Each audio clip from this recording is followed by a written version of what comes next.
എല്ലാവർക്കും നമസ്കാരം. കേരള സംസ്ഥാന പൊതുവിദ്യാഭ്യാസ വകുപ്പിനും സംസ്ഥാനത്തെ ലക്ഷക്കണക്കിന് സ്കൂൾ വിദ്യാർത്ഥികൾക്കും ഏറെ സന്തോഷവും അഭിമാനവും നൽകുന്ന ഒരു ദിവസമാണിന്ന്. 2024-25 അധ്യയന വർഷത്തെ 1, 3, 5, 7, 9 ക്ലാസുകളിലേക്കുള്ള പരിഷ്കരിച്ച പാഠപുസ്തകങ്ങളുടെയും സൗജന്യ കൈത്തറി യൂണിഫോമിന്റെയും വിതരണ പരിപാടിയാണ് ഇന്ന് ഈ വേദിയിൽ നടക്കുന്നത്. ചടങ്ങ് ആരംഭിക്കുന്നു. സ്വാഗതം ചെയ്യുന്നതിനായി SCERT ഡയറക്ടർ ഡോക്ടർ RK ജയപ്രകാശിനെ ആദരപൂർവ്വം ക്ഷണിക്കുന്നു.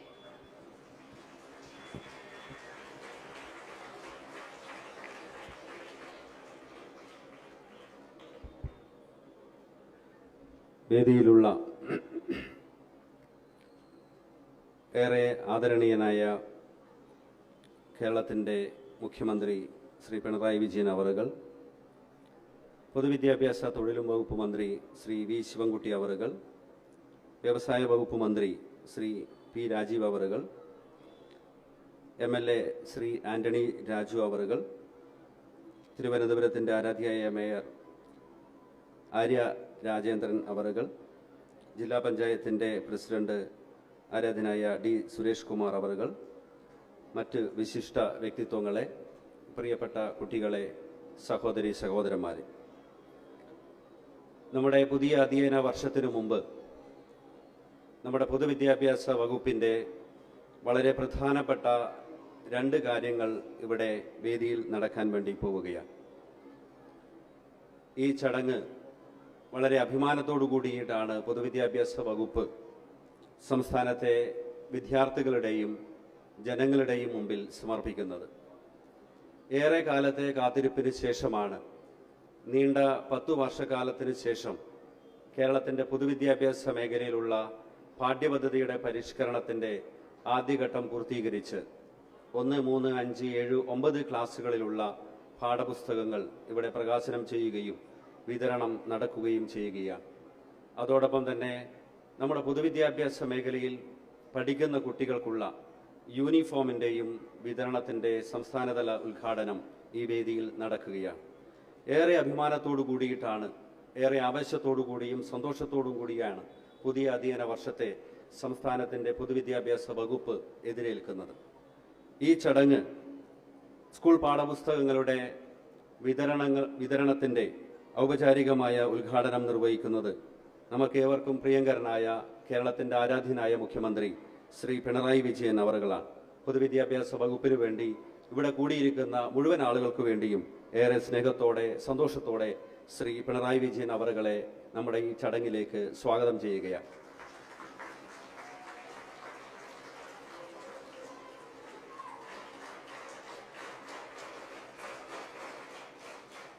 നമ്മുടെ ഈ ചടങ്ങിന് അധ്യക്ഷം വഹിക്കുന്നത് നമ്മുടെ പൊതുവിദ്യാഭ്യാസവും തൊഴിലും വകുപ്പ് മന്ത്രി ശ്രീ വി ശിവൻകുട്ടി അവറുകളാണ്. അദ്ദേഹത്തിൻ്റെ നേതൃത്വത്തിലാണ് നമ്മുടെ പാഠ്യപദ്ധതി പരിഷ്കരണ നടപടികൾ സംസ്ഥാനത്ത് പുരോഗമിക്കുന്നത്. ഏറെ ആദരവോടെ ബഹുമാനത്തോടെ അധ്യക്ഷം വഹിക്കുന്ന ശ്രീ വി ശിവൻകുട്ടി അവറുകളെ ഈ വേദിയിലേക്ക് സ്വാഗതം ചെയ്യുകയാണ്.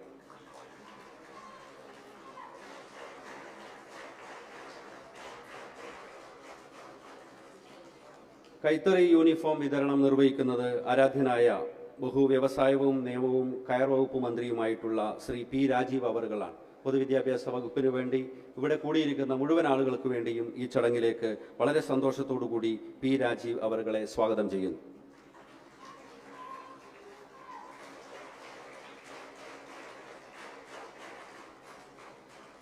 ഈ ചടങ്ങിനെ ധന്യമാക്കാൻ ഇവിടെ എത്തിയിട്ടുള്ള ഭക്ഷ്യ പൊതുവിതരണ വകുപ്പ് മന്ത്രി ശ്രീ GR അനിൽ അവറുകളെ വളരെ സന്തോഷത്തോടു കൂടി ഈ ചടങ്ങിലേക്ക് സ്വാഗതം ചെയ്യുന്നു.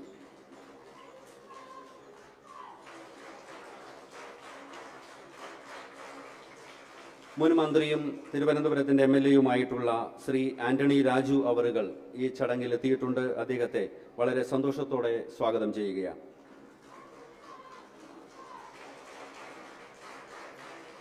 ആരാധ്യയായ തിരുവനന്തപുരത്തിൻ്റെ മേയർ ശ്രീമതി ആര്യ രാജേന്ദ്രൻ മാഡം നമ്മുടെ വേദിയിലുണ്ട്. അവരെ വളരെ സ്നേഹത്തോടു കൂടി സ്വാഗതം ചെയ്യുകയാണ്.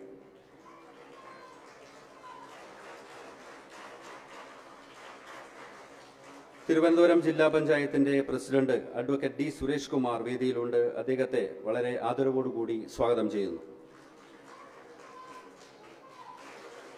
തിരുവനന്തപുരം നഗരസഭയുടെ വിദ്യാഭ്യാസ സ്റ്റാൻഡിംഗ് കമ്മിറ്റിയുടെ ചെയർപേഴ്സൺ ശ്രീമതി ശരണ്യ വേദിയിലുണ്ട്. അവരെ വളരെ സ്നേഹത്തോടുകൂടി സന്തോഷത്തോടുകൂടി സ്വാഗതം ചെയ്യുന്നു. വാർഡ് കൗൺസിലർ, തിരുവനന്തപുരം നഗരസഭയുടെ വാർഡ് കൗൺസിലർ ശ്രീമതി രാഖി രവികുമാർ നമ്മുടെ വേദിയിലുണ്ട്. അവരെ വളരെ സ്നേഹത്തോടുകൂടി സന്തോഷത്തോടുകൂടി സ്വാഗതം ചെയ്യുകയാണ്.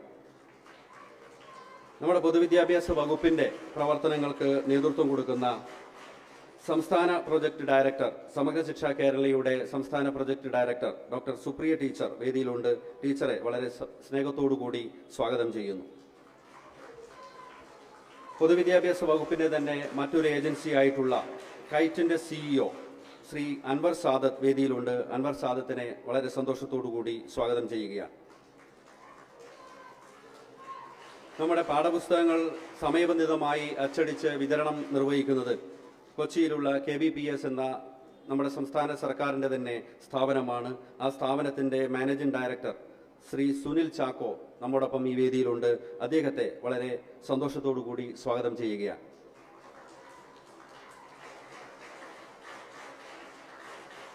ഈ ചടങ്ങിനെ നന്ദി പ്രകാശിപ്പിക്കുന്നത് പൊതുവിദ്യാഭ്യാസ additional director general Shri CS സന്തോഷാണ്. അദ്ദേഹത്തെ സ്വാഗതം ചെയ്യുന്നു. പൊതുവിദ്യാഭ്യാസ വകുപ്പുമായി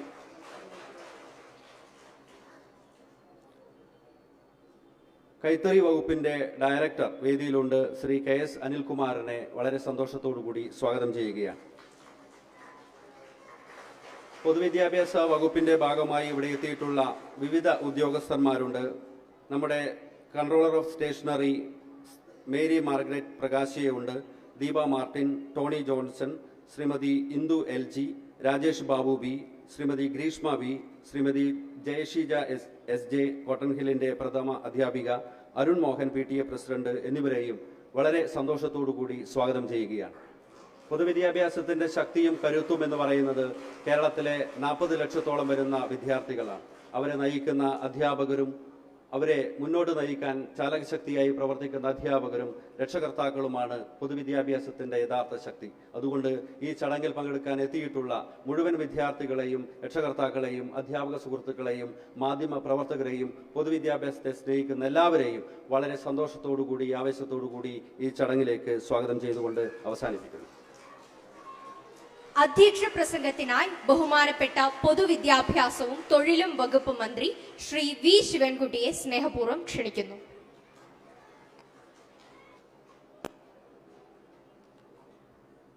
ആരാധ്യനും പ്രിയങ്കരനുമായിട്ടുള്ള കേരളത്തിൻ്റെ ബഹുമാനപ്പെട്ട മുഖ്യമന്ത്രി, എൻ്റെ സുഹൃത്തുക്കളായിട്ടുള്ള മന്ത്രിമാർ P Rajeev, GR Anil, Shri Antony Raju, mayor, ജില്ലാ പഞ്ചായത്ത് പ്രസിഡന്റ്, വേദിയിലും സദസ്സിലുമുള്ള ബഹുമാന്യരെ, സുഹൃത്തുക്കളെ, കേരളത്തിലെ പൊതുവിദ്യാഭ്യാസ മേഖല മികവിൻ്റെ പാതയിലാണ്.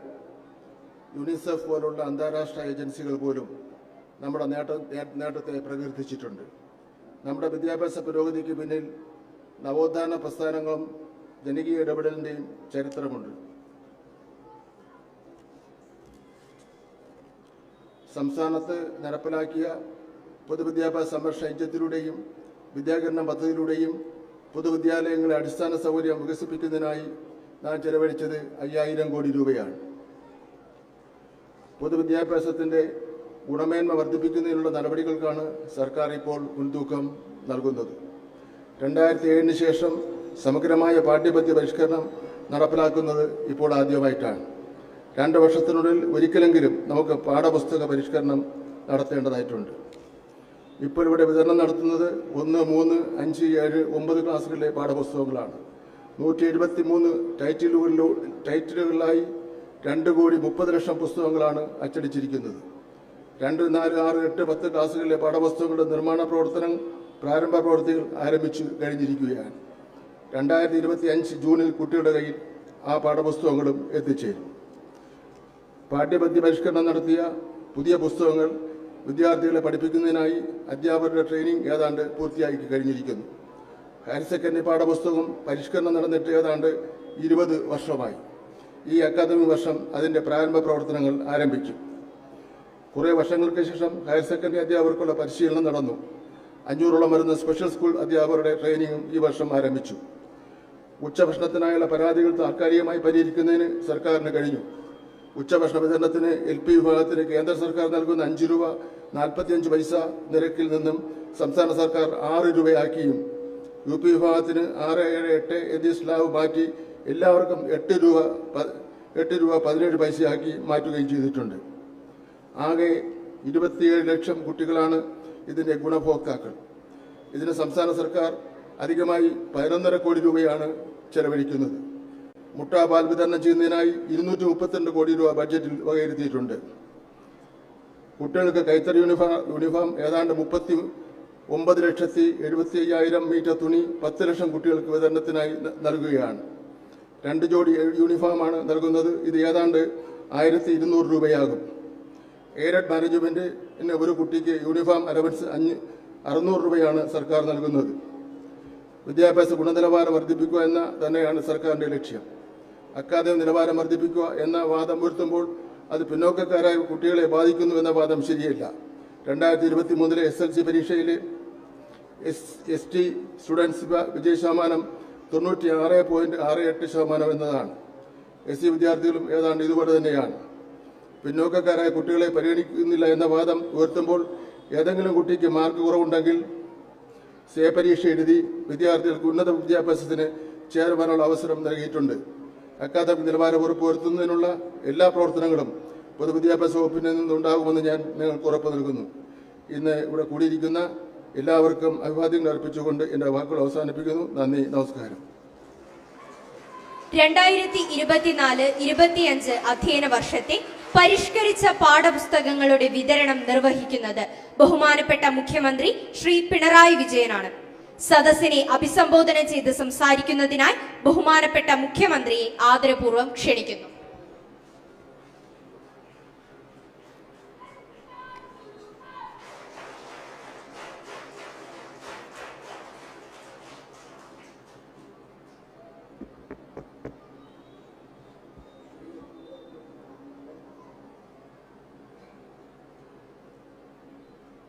പ്രിയപ്പെട്ട വിദ്യാർത്ഥികളെ, സഹോദരി സഹോദരന്മാരെ, ഇവിടെ 2 പ്രധാനപ്പെട്ട ചടങ്ങുകളാണ് നടക്കുന്നത് എന്ന് പറഞ്ഞു കഴിഞ്ഞു. ഒന്ന്, പരിഷ്കരിച്ച പാഠ്യപദ്ധതി പ്രകാരം പുതുക്കിയ പാഠപുസ്തകങ്ങളുടെ വിതരണം. മറ്റൊന്ന്, കൈത്തറി യൂണിഫോമുകളുടെ വിതരണം. വിദ്യാഭ്യാസ രംഗത്ത് നമ്മുടെ നാട് കേരളം പൊതുവെ വലിയ തോതിലാണ് ശ്രദ്ധിക്കപ്പെടുന്നത്. നമ്മുടെ പൊതുവിദ്യാലയങ്ങൾ 13,000-ഓളമാണ്. 45 ലക്ഷം വിദ്യാർത്ഥികളാണ് ഇവിടങ്ങളിൽ പഠിക്കുന്നത്. ഈ കുട്ടികൾക്കെല്ലാം പാഠപുസ്തകങ്ങൾ കൃത്യസമയത്ത് തന്നെ എത്തിക്കുക, മറ്റ് സൗകര്യങ്ങൾ യഥാസമയം എത്തിച്ചു നൽകുക, ഇത് നമ്മുടെ നാടിന് മാത്രം അവകാശപ്പെട്ട സവിശേഷതയാണ്. എന്നാൽ ഇപ്പോൾ പഠിക്കുന്ന നിങ്ങൾക്ക് അറിയാത്തൊരു കാലം കുറച്ച് വർഷം മുൻപ് നമ്മുടെ കേരളത്തിലുണ്ടായിരുന്നു. അത് ഇന്നത്തെ അവസ്ഥയായിരുന്നില്ല. പൊതുവിദ്യാലയങ്ങൾ എല്ലാം തകർന്നു പോകുമോ എന്ന് ആശങ്കപ്പെട്ട ഒരു കാലം. വിദ്യാലയങ്ങളിൽ നിന്ന് വലിയ തോതിൽ കുട്ടികളുടെ കൊഴിഞ്ഞുപോകുന്നു. അതോടൊപ്പം തന്നെ തങ്ങൾ പഠിക്കുന്ന വിദ്യാലയങ്ങളുടെ ശോചനീയാവസ്ഥ തിരിച്ചറിഞ്ഞ കുട്ടികൾ അവരുടെ രക്ഷിതാക്കളും ഇനി വേറെ സ്കൂളിൽ പോകാം എന്ന നിലപാടെടുക്കുന്ന അവസ്ഥ. അതിൻ്റെ ഭാഗമായി പല സ്കൂളുകളും പൂട്ടിപ്പോയ നില. ഇങ്ങനെ പൊതുവിദ്യാലയ രംഗമാകെ തകർന്നു പോകുമോ എന്ന ശങ്കയായിരുന്നു. വെറും ശങ്കയല്ല, വലിയ തോതിലുള്ള ഉത്കണ്ഠ പൊതുവിദ്യാലയങ്ങളെ സ്നേഹിക്കുന്നവരിലെല്ലാം കടുത്ത മനോവേദന എല്ലാം ഉള്ളൊരു കാലമുണ്ടായിരുന്നു. ആ ഘട്ടത്തിലാണ് കുറച്ച് വർഷം മുൻപ് 2016 LDF സർക്കാർ അധികാരത്തിൽ വരുന്നത്. അന്ന് പൊതുവിദ്യാലയങ്ങൾ സംരക്ഷിക്കേണ്ടതിൻ്റെ പ്രാധാന്യം ഉൾക്കൊണ്ടുകൊണ്ടാണ് പൊതുവിദ്യാഭ്യാസ സംരക്ഷണ യജ്ഞം എന്ന ഒരു മിഷൻ പ്രവർത്തനം ആരംഭിച്ചു. എല്ലാവരും അതുമായി സഹകരിച്ചു. നാടാകെ അധ്യാപകർ, വിദ്യാർത്ഥികൾ, പൂർവ്വ വിദ്യാർത്ഥികൾ, സ്കൂളുകളിലുള്ള PTA, നാട്ടുകാർ, എല്ലാ രാഷ്ട്രീയ സാമൂഹ്യ സംഘടനകൾ, അങ്ങനെ നാടാകെ നല്ല രീതിയിൽ സഹകരിച്ച് പൊതുവിദ്യാഭ്യാസ രംഗം സംരക്ഷിക്കുന്നതിനുള്ള പ്രവർത്തനങ്ങൾ ആരംഭിച്ചു. അതിൻ്റെ ഭാഗമായി നമ്മുടെ കേരളത്തിൽ നേരത്തെയുള്ള പൊതുവിദ്യാഭ്യാസ രംഗത്തെ ആകെ മാറ്റാൻ നമുക്ക് സാധിച്ചു. ഇപ്പോൾ ആ രീതിയിലുള്ള ഉത്കണ്ഠ ആരിലും നിലനിൽക്കുന്നില്ല. നിങ്ങൾക്കെല്ലാം അറിയാവുന്നതുപോലെ നമ്മുടെ കേരളത്തിലെ 45,000 ക്ലാസ് മുറികളാണ് ഹൈടെക്കായി മാറിയത്. കേരളത്തിൽ പൊതുവിദ്യാലയങ്ങൾ മെച്ചപ്പെടുത്തുന്നതിനായി വിവിധ സാമ്പത്തിക സ്രോതസ്സുകൾ നാം ഉപയോഗിച്ചിട്ടുണ്ട്. അത് സാധാരണ സർക്കാർ ഫണ്ട് മാത്രമല്ല,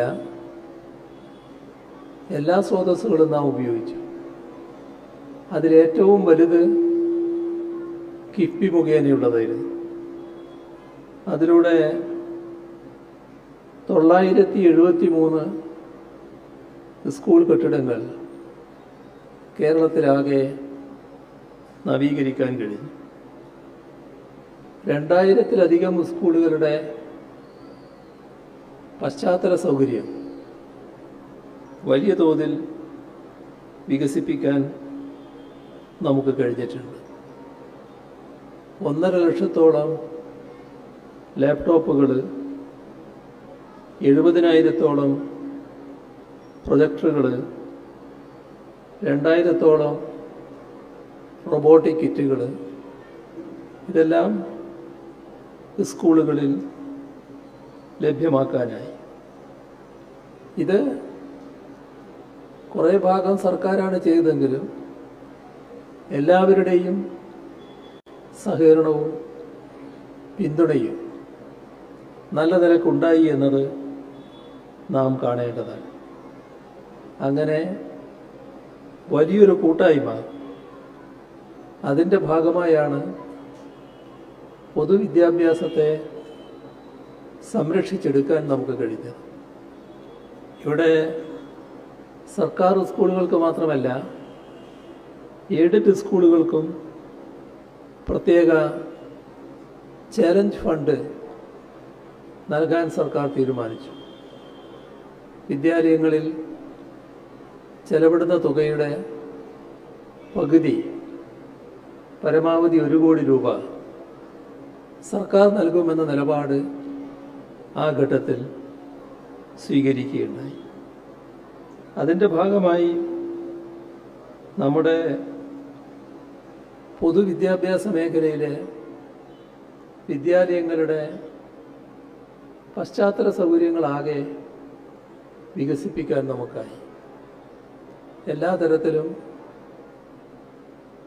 നമ്മുടെ നാട് വലിയ തോതിൽ മുന്നിട്ട് നിൽക്കുന്ന അവസ്ഥ.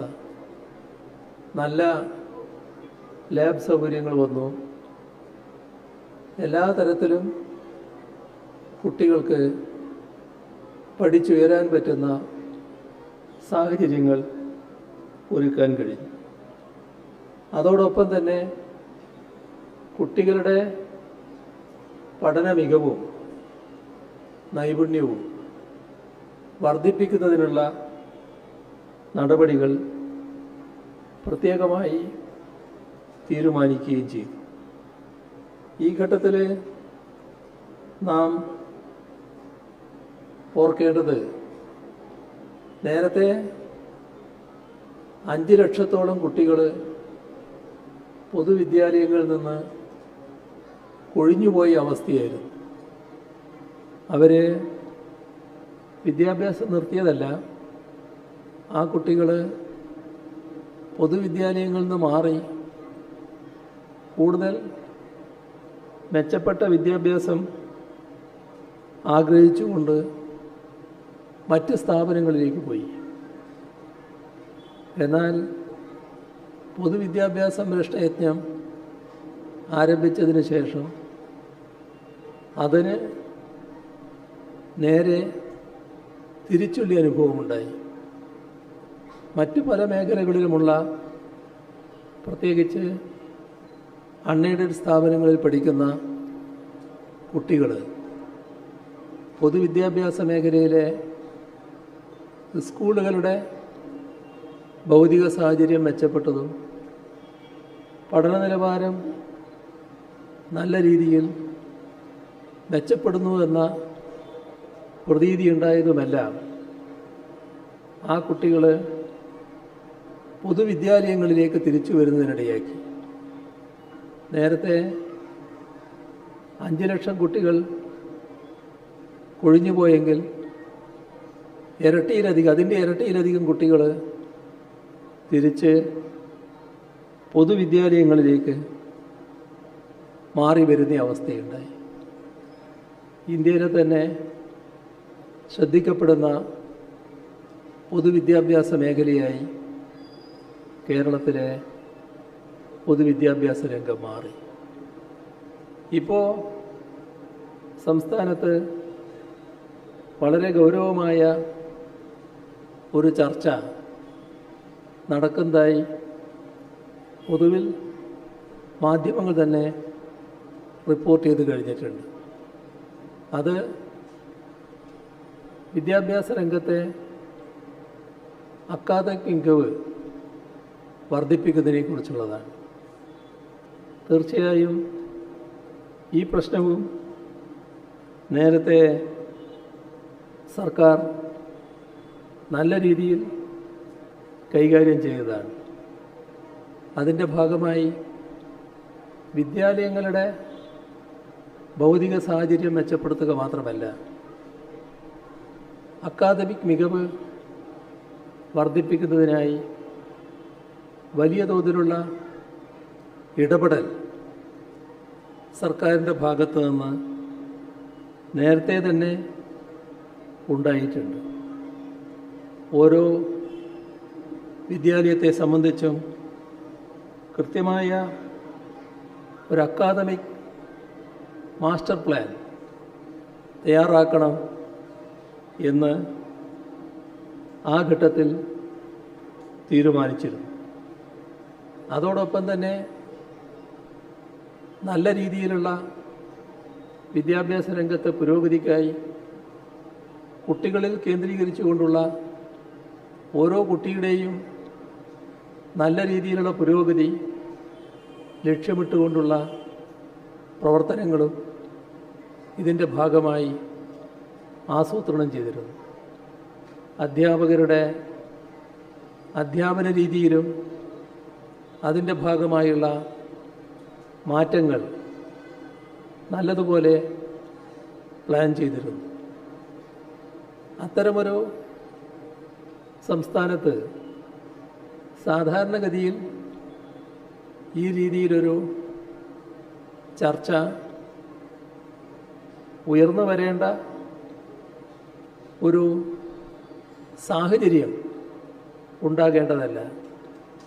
പക്ഷേ നമ്മുടെ സംസ്ഥാനത്തിൻ്റെ പൊതുവിദ്യാഭ്യാസ രംഗം എല്ലാവരും വളരെ താല്പര്യപൂർവ്വം ഗൗരവപൂർവ്വം കാണുന്ന ഒന്നായതുകൊണ്ട് തന്നെ ആ രംഗത്തുള്ള ചെറിയ തോതിലുള്ള കുറവുകൾ പോലും നല്ല രീതിയിൽ ശ്രദ്ധിക്കപ്പെടും എന്നത് നമുക്കേവർക്കും അറിയാവുന്നതാണ്. ഇവിടെ പൊതുവിദ്യാഭ്യാസ മേഖല ഏറ്റവും പുറകിൽ പോയൊരു ഘട്ടം കുറേ വർഷങ്ങൾക്ക് മുൻപാണ്. അത് 2016 മുന്നിലുള്ള ഒരു ഘട്ടം.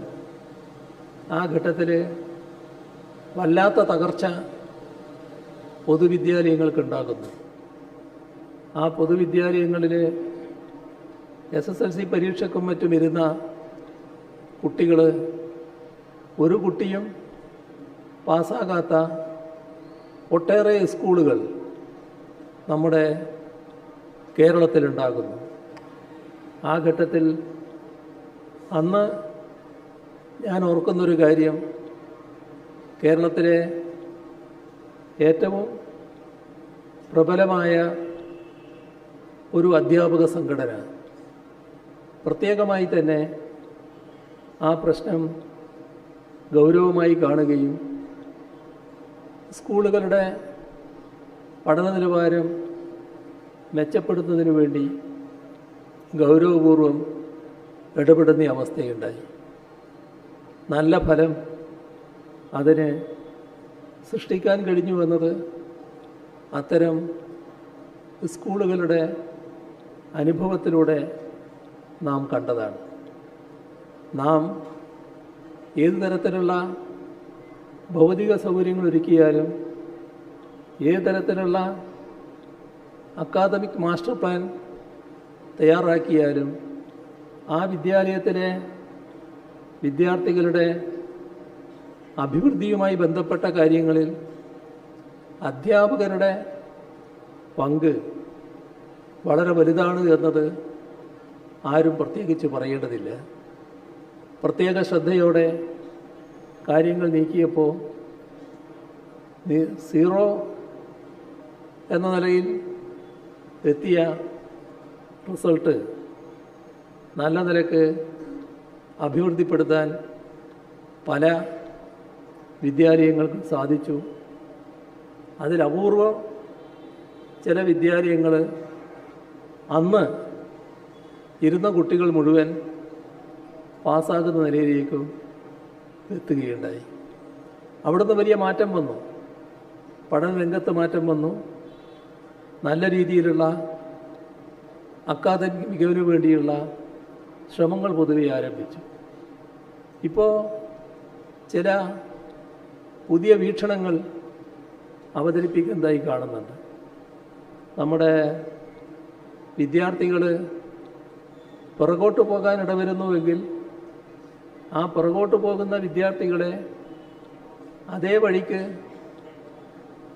വിടുകയല്ല സാധാരണഗതിയിൽ ചെയ്യേണ്ടത്. ഒരു വിദ്യാലയത്തിലെ ഒരു ക്ലാസ് മുറിയിലുള്ള കുട്ടികളിൽ എത്ര കുട്ടികളാണ് പുറകിൽ നിൽക്കുന്നവരെന്ന് അവരെ പഠിപ്പിക്കുന്ന അധ്യാപികക്കോ അധ്യാപകനോ അറിയാവുന്നതാണ്. അത്തരം കുട്ടികളിൽ പ്രത്യേക ശ്രദ്ധ വെച്ച് ആ കുട്ടികളുടെ പഠന ഉന്നമനത്തിനായി എന്ത് കാര്യങ്ങൾ ചെയ്യുന്നു എന്നതാണ് പ്രത്യേകമായി ശ്രദ്ധിക്കേണ്ടത്. അത്തരത്തിലുള്ള നടപടികളിലൂടെയാണ് ആ കുട്ടികളുടെ പഠന മികവ് വർദ്ധിപ്പിക്കാൻ കഴിയുക. എല്ലാവർക്കും പഠിക്കാനുള്ള സാഹചര്യങ്ങൾ ഒരേപോലെ ആയിരിക്കില്ല.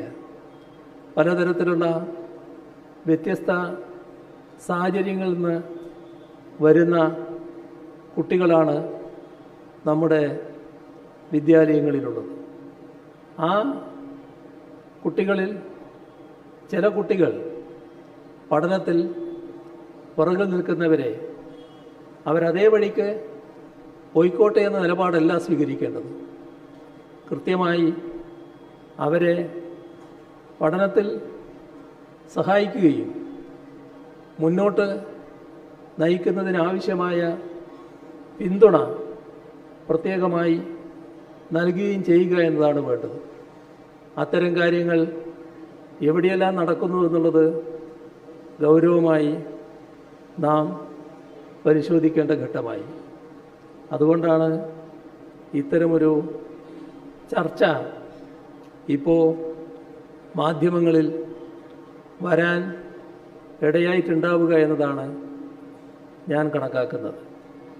നമ്മുടെ രാജ്യത്തെ വിദ്യാഭ്യാസ മേഖലയിൽ കേരളത്തിൻ്റെ വിദ്യാഭ്യാസ രംഗം പല കാര്യങ്ങളിലും മെച്ചപ്പെട്ടു നിൽക്കുന്നതാണ്. ആ മെച്ചപ്പെട്ടു നിൽക്കുന്ന കാര്യങ്ങൾ നമുക്ക് അഭിമാനം പകരുമ്പോൾ തന്നെ ഏതെങ്കിലും പ്രത്യേക കാര്യങ്ങളിലോ പ്രത്യേക വിഷയങ്ങളിലോ നാം പിറകിലാകുന്നുണ്ടെങ്കിൽ ആ പിറകിലാകുന്നത് അതിൻ്റെ വിലയിരുത്തൽ നടത്തുന്നവരുടെ പിഴവ് കൊണ്ടല്ല എന്ന് മനസ്സിലാക്കാനുള്ള സാമാന്യ ബോധം അതുമായി ബന്ധപ്പെട്ട എല്ലാവർക്കും ഉണ്ടാകണം. അതൊരു വസ്തുതയാണെന്ന് അംഗീകരിച്ചുകൊണ്ട് ആ വസ്തുത എങ്ങനെ നമുക്ക് മാറ്റാൻ കഴിയും, എന്താണ് നമ്മുടെ ഭാഗത്തു നിന്ന് ചെയ്യേണ്ടത്, അതിന് ഏത് തരത്തിലുള്ള നടപടികൾ സ്വീകരിക്കണം എന്ന കാര്യങ്ങൾ ഗൗരവമായി ആലോചിക്കേണ്ട ഘട്ടം ഇതുതന്നെയാണ് എന്നത് നാം പ്രത്യേകമായി തന്നെ കാണേണ്ടതായിട്ടുണ്ട്. ഞാൻ ഈ യോഗത്തിൽ അത്തരം വിഷയങ്ങളുടെ വളരെ വിശദമായ കാര്യങ്ങളിലേക്ക് കടക്കുന്നില്ല. ഏതായാലും നമുക്ക് ആ കാര്യങ്ങൾ ഗൗരവമായി പരിശോധിക്കാനുള്ള ചുമതലയുണ്ട്. അത് നല്ല രീതിയിൽ നിർവഹിക്കാൻ നമുക്ക് കഴിയുന്നതാണ്. ആ ചുമതല കൃത്യമായി തന്നെ നിർവഹിക്കാൻ നമുക്ക് സാധിക്കണം. പൊതുവിദ്യാഭ്യാസ മന്ത്രി അത്തരം കാര്യങ്ങൾക്ക് നേതൃത്വം കൊടുക്കുന്നു എന്നത് സന്തോഷകരമായ കാര്യമാണ്. അത് ആ രീതിയിൽ തന്നെ മുന്നോട്ട് പോവുക എന്നാണ് പൊതുവെ വിദ്യാഭ്യാസ മന്ത്രിയോടും വകുപ്പിനോടും ഈ ഘട്ടത്തിൽ നിർദ്ദേശിക്കാനുള്ളത്. പുതുക്കിയ പാഠ്യപദ്ധതി പ്രകാരമുള്ള പുസ്തകങ്ങളാണ് ഇന്നിവിടെ വിതരണം ചെയ്യപ്പെടുന്നത്. ഇപ്പം തന്നെ കുറച്ച് നീണ്ടു, മറ്റു കാര്യങ്ങളിലേക്ക് ഞാൻ കൂടുതലായിട്ട് കടക്കുന്നില്ല. ഈ പുസ്തകങ്ങളുടെ ഔപചാരികമായ വിതരണം നിർവഹിച്ചതായി അറിയിച്ചുകൊണ്ട് അവസാനിപ്പിക്കുന്നു. നിങ്ങൾക്കെൻ്റെ സ്നേഹാഭിവാദനങ്ങൾ.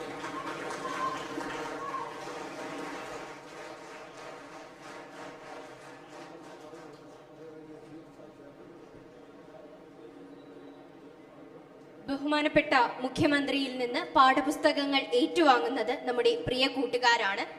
1ാം ക്ലാസ്സിലെ പാഠപുസ്തകങ്ങൾ ഏറ്റുവാങ്ങാനായി കോട്ടൺ ഹിൽ LP സ്കൂൾ വിദ്യാർത്ഥികളായ ഗണേഷ് SR, ശിവന്യ ഗിരീഷ് എന്നിവരെ ക്ഷണിക്കുന്നു.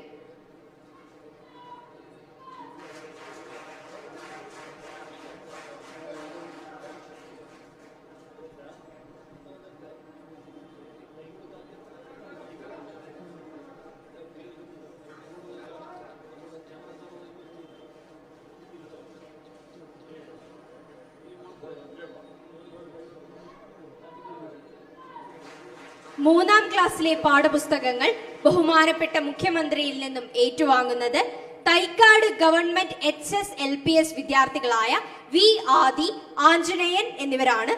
ഇരുവരെയും ക്ഷണിക്കുന്നു.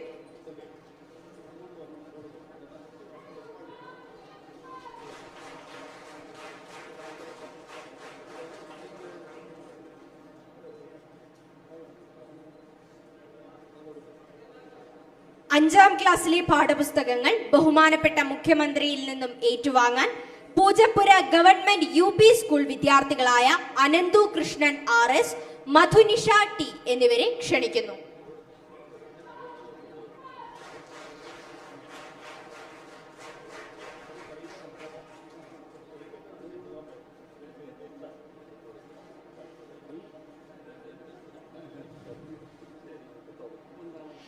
ഏഴാം ക്ലാസ്സിലെ പാഠപുസ്തകങ്ങൾ ബഹുമാനപ്പെട്ട മുഖ്യമന്ത്രിയിൽ നിന്നും ഏറ്റുവാങ്ങാൻ Cotton hill higher secondary school വിദ്യാർത്ഥിനി Rose PS, Shri Sharadadevi UP school Shishuvihar വിദ്യാർത്ഥിയായ അഭിജിത്ത് RM എന്നിവരെ ക്ഷണിക്കുന്നു.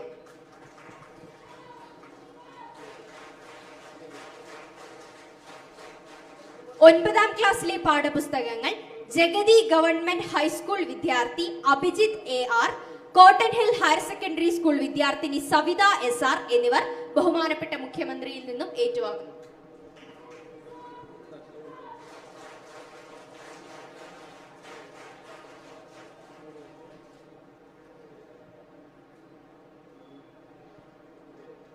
പാഠപുസ്തകങ്ങൾ ഏറ്റുവാങ്ങിയ കൂട്ടുകാർ ഒന്നിച്ച് വേദിയിലേക്ക് എത്തിച്ചേരണമെന്ന് അഭ്യർത്ഥിക്കുന്നു.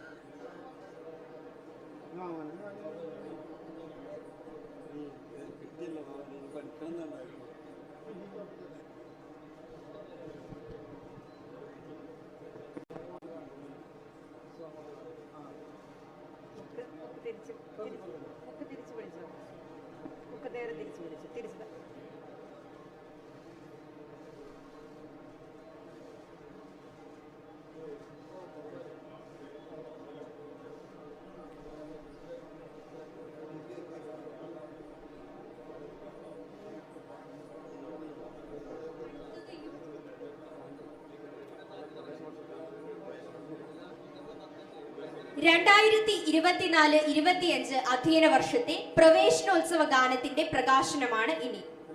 BK ഹരിനാരായണന്റെ വരികൾക്ക് ബിജിപാൽ സംഗീതം നൽകിയ പ്രവേശനോത്സവ ഗാനം ആലപിച്ചത് ലോല, ദയാ ബിജിപാൽ, നന്ദിനി സുധീഷ് എന്നിവരാണ്. പ്രവേശനോത്സവ ഗാനത്തിന്റെ പ്രകാശനത്തിലേക്ക് ബഹുമാനപ്പെട്ട മുഖ്യമന്ത്രിയെ ആദരപൂർവ്വം ക്ഷണിക്കുന്നു.